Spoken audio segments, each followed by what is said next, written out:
Recently, our local Sunrise Rotary Club invited David Sanderson, a local board member of the Parkinson's Foundation, to be our guest speaker. His brother and in-law both are suffering from Parkinson's, so he's also telling us his personal experiences.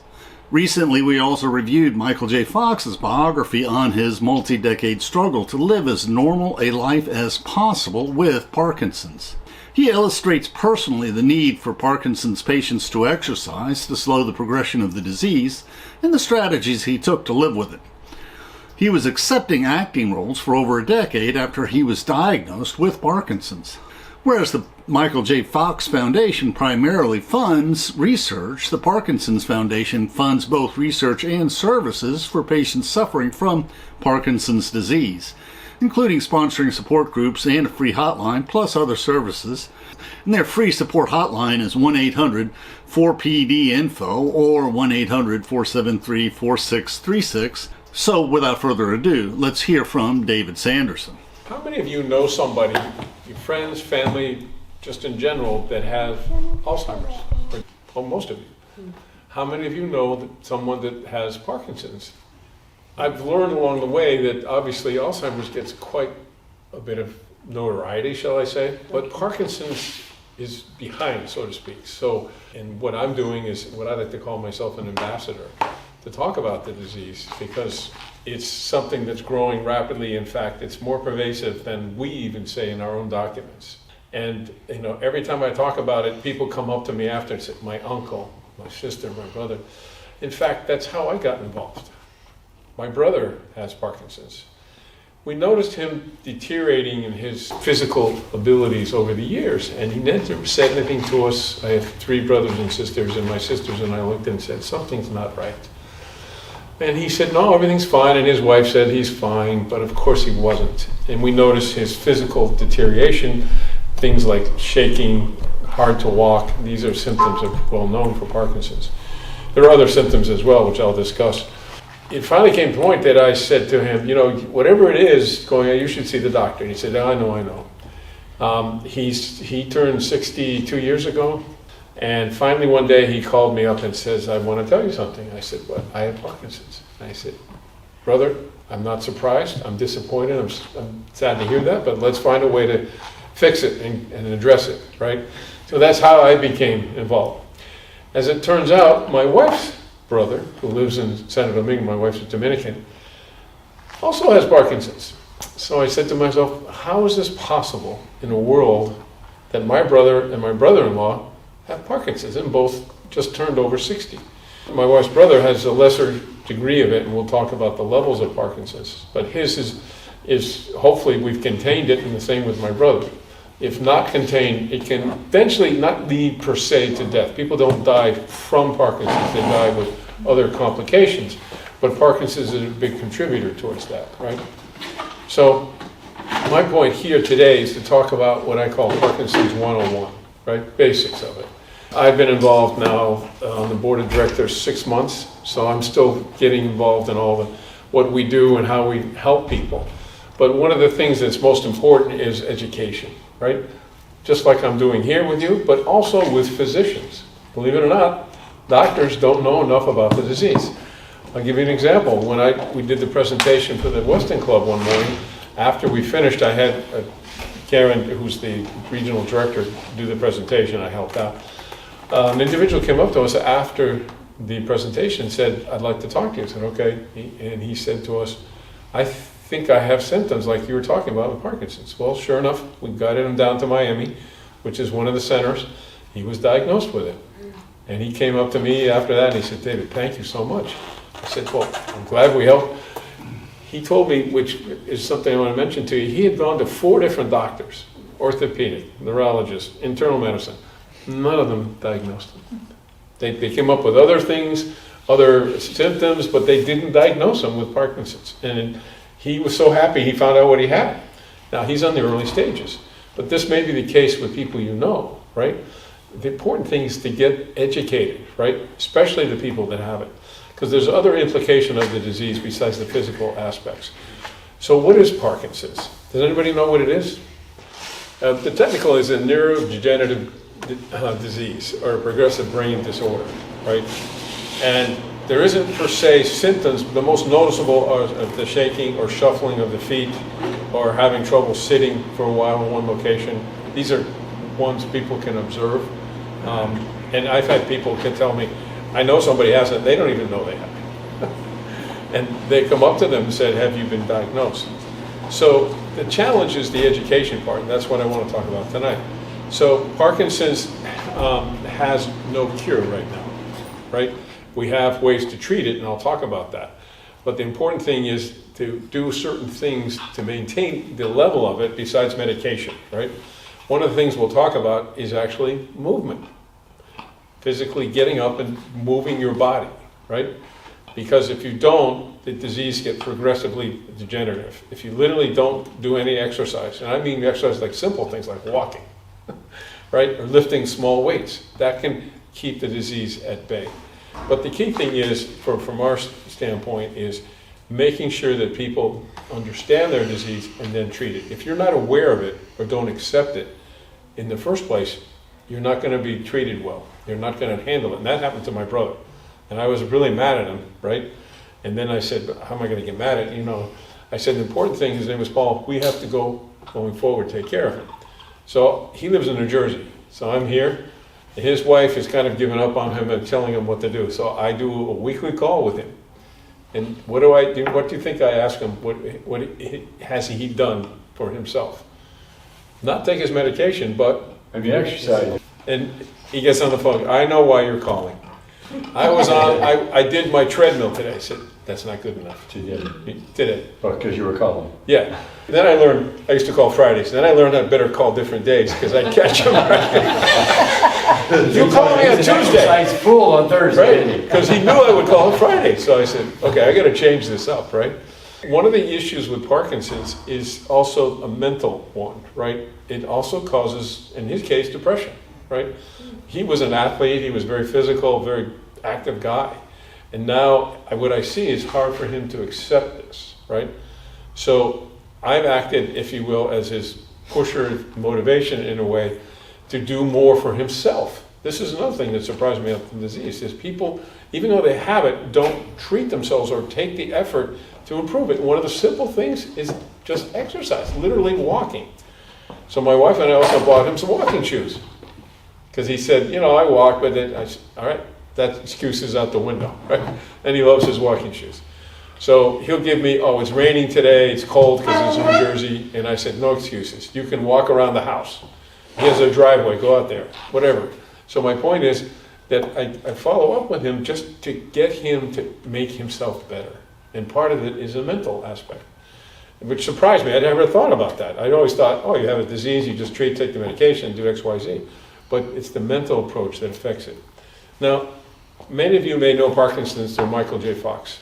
We talked, Bruce and I were talking about it. You've probably heard of and know of him. He's a well-known actor. He got it at a young age. Most people get it diagnosed over 60, but it can be, most. We're still doing research on this over 50. But the fact is, Michael J. Fox got it early, and that was, unfortunately, bad for him, but good for the disease because he got it out and got people talking about it. Now, he has a foundation called the Michael J. Fox that's mostly research for Parkinson's. I'm part of the Parkinson's Foundation, which is a national organization. I'm on the Florida board. We have boards in the larger states, California, Texas, and Florida, in addition to a national board. So when they asked me to join, I had gone to several volunteer events. I just felt, that I had to contribute some way given my family situation, right? And then I became more aware of what was going on. So Michael J. Fox works in parallel with the Parkinson's. They raise money up for research. We're about research as well, but more about education, right? To people like you, to the community, as well as to the physicians. So it's a disease affects everyone. There's not a specific race, color, or other than age that it attacks people. We're still trying to define where it comes from. What are the origins? I thought it was family, but fortunately no one in my family that I'm aware of has it. So how is it that my brother and my brother-in-law on my wife's side, nobody has Parkinson's? So the research needs to be done to make it happen. Because Alzheimer's is a mental, cognitive, in the sense of realizing who you are. Parkinson's is more about the physical, your motor degenerative going apart. So you still have the mental capabilities, but that also means you're susceptible to depression. So that's one of the issues he's got, because he once thought of himself as very healthy and energetic athlete. Now he's looking at himself, it's a shell of what he used to be. But I said to him, you're not going to get worse, okay? There are diagnosed officially, in the sense of being diagnosed, over 1 million people in the U.S. But I know it's much more than that. Each time I give a speech, I ask the same question, and I'm always amazed how many people raise their hand. So I know it's millions out there. The unfortunate part, they haven't been diagnosed, technically, or clinically, right? So our job, and that's why the education is not only to the community, but to the physicians. So one of the things I'm doing is going into the Cleveland clinics, the Broward Health, and talking to the neurology department, right? Who are the ones who are supposed to know about this, and I'll talk about that in a moment. But orthopedics and general medicine, they don't have, I don't want to say a clue, but they really don't have any process to do that. So we give them materials and ways to think about it. So what do you think some of the early signs of Parkinson's are? I mentioned a couple things. The tremor, we call it, right? What else do you think? The voice. So yes, the voice gets lower. It's a good point. Yes. Hunching over a little Yes. bit, yeah. Walking, shuffling, we call it the shuffle, sorry. Balance. And balance, yep, absolutely. And sleeping, you have trouble sleeping as well. And one of the side effects is loss of smell as well. And not everyone gets all the symptoms. What is a diagnosis? I mean, it's not a blood test or something. You go through a series of tests, and yes. One of the challenges we have, we don't have a test per se we can give you that diagnoses you. It's blood tests, questionnaire, there's physical things you have to perform, a fairly long process to get the official diagnosis. Hence, that's why we say there's 1 million people, but I know I'm guessing 5 to 10 million at least. There's 1 million diagnosed. Diagnosed clinically. So we say in our materials 1 million, but I get mad about this all the time. I say to them, we got to change this. But you could have a minor case of it and not be diagnosed, as I mentioned. So where do you go to get diagnosed? And that's something I learned. In the neurology department, there's specialists in movement disorders within neurology, right? So Cleveland Clinic, this I know because I've met someone through Rotary who worked there. They have 12 neurologists, but only 2 are motor specific that know about Parkinson's. The other 10 don't know much about it. It's amazing to me. So in theory, you could go to the neurology department and still not be diagnosed correctly. And I'm like, okay, we got to change this, right? So I'm going to go in and talk to the neurology department, Cleveland Clinic. I'm waging the time. They said to me, well, why would the doctors come to listen to you? And I said, well, because they should know what they're doing. And they said, well, maybe you should buy them lunch. I said, okay, I got it. There you go. So guess what? We're going to buy them lunch. That's how I get them in a room. That's how you get them all together. It's amazing to me, right? So that's life. But the fact is that they need to understand this, because there's a series of ways that we diagnose people, right? So how does Parkinson's happen in the first place, right? Our research is still ongoing. In fact, one of the person in the club in Rotary that talked to us is now in a study in Miami. There's 2 centers in the U.S. of specific areas that are doing research. It's in New York and Miami. So there's a couple of well-known doctors at the University of Miami that specialize in Parkinson's, and he's part of a study now. He gets mad at me because he goes, now I have to take these placebos. I don't know if it's real or not. I have to go there and do these exercises every, he goes, but I know it's probably good for me, and I'm helping out others, right?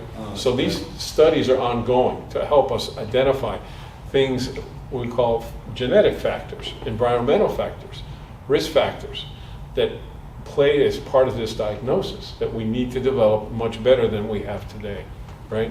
So if we think about it, it's a combination of those things. It's not something you could, 50 years old or 60, and say, hey, I'm going to take this or do this to prevent it.